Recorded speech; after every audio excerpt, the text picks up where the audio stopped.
guys, what's up? Another devlog. I haven't done this in a while because there wasn't much progression happening. My shoulder is kind of screwed up. It's hard for me to extend my arm over the keyboard and the mouse for long periods of time because it just hurts. I kind of just need to rest it.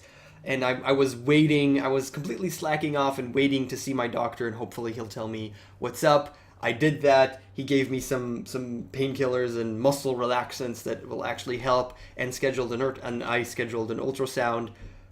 Hopefully it'll be better, and yeah, but we have deadlines, we have playtesting session in a week, so we have to actually have stuff. So I'm back into action, and luckily for me, most of the things that we needed to do was Gregory's because the code was mostly there. The things that needed to work were there, not pretty, but they were there, and Gregory just needed to make adjustment and redo the art a kabajillion times. Kabajillion, that's a number. And so yeah, I slacked off, but finally I really needed to do stuff. I was lucky enough to get this from a friend, which is a Galaxy Tab 2. There you go. It's a Galaxy Tab 2. It's just an Android device, and it was really important. It was incredibly important to test it on one of these because I never did it before, so now I did. I put it on an Android device, and I tested it, and it did not work at all. It was choppy and slow as hell. The FPS was terrible, and I had to find out why. So after exploring and researching online, it was very, very clear that it's the particle systems and the sheer amount of particles. We actually had singular systems with over 3,000 particles, which is insane, especially for this thing. And it might actually work on newer devices, but it's not crap, okay? It's about 2 years old, I believe. You don't want to test on the newest devices. You want to test on something a little bit old so that you'll have backwards compatibility, right? So it's actually good to test on old stuff. It just did not work at all. So we had to think about a lot of things in order to, it's kind of like art versus performance. But I want 3,000 particles, but you can't have them. And it was kind of back and forth until we figured out exactly how we want things to be. Some things that were going to be particle systems are now sprite animations, which I'll show you in a second.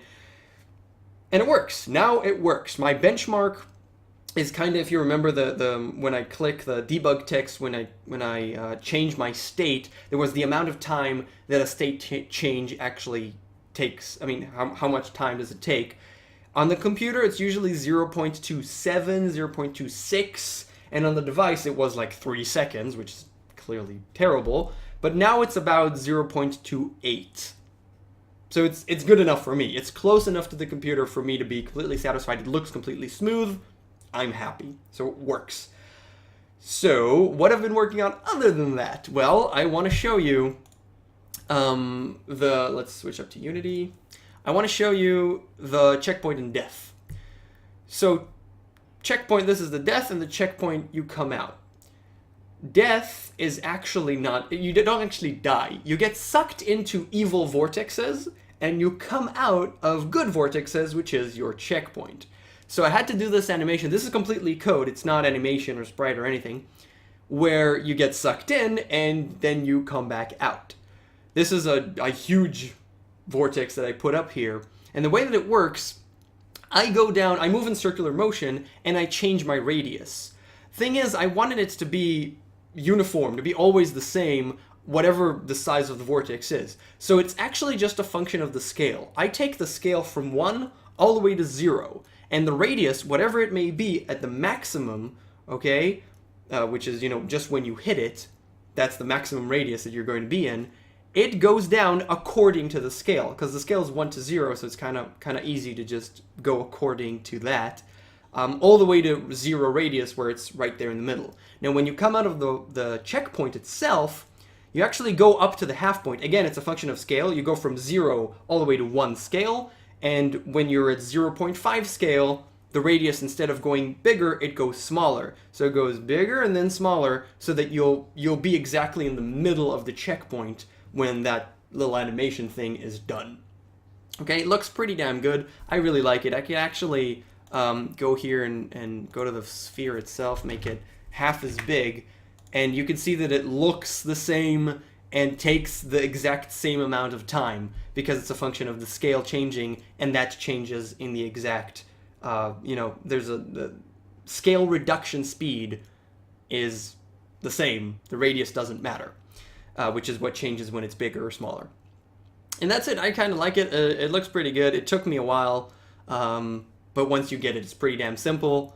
And I like it. It looks good, I think. I can also show you the work in progress.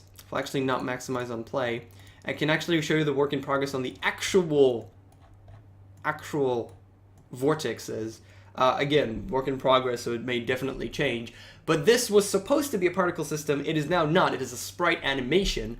But it's a sprite animation that doesn't look like a sprite animation. You can't tell, at least I can't reliably tell that this is there's a pattern, okay, that it's a sprite animation. I don't see the pattern. If you do, let me know. I'll be interested in that, but it seems to me random enough because it's a long enough animation. It's just kind of so hectic that you don't notice any pattern. And that's really, really cool that Gregory made this. This is the checkpoint, so it's going out. And if we'll go to the right here, this is the vortex coming in, the death vortex that kills you. As you can see, it goes in, way more hectic. These things will change, but that's how it looks right now. I think it looks pretty damn sweet, especially that it's a sprite animation, and you don't see the pattern, which is, I just think it's really cool. So yeah, that's it. We have a playtesting session next week. We're actually meeting on Monday to finalize the levels. Most of the things are there. We just need to just make the levels and then playtest them. Luckily, we have both my laptop and this thing, so we can test on two devices. He can walk around with it. Gregory can walk around with this. I'll walk around, well, sit down with my laptop. We're going to our class. Everybody's supposed to bring a friend, so, you know, everybody can test everything.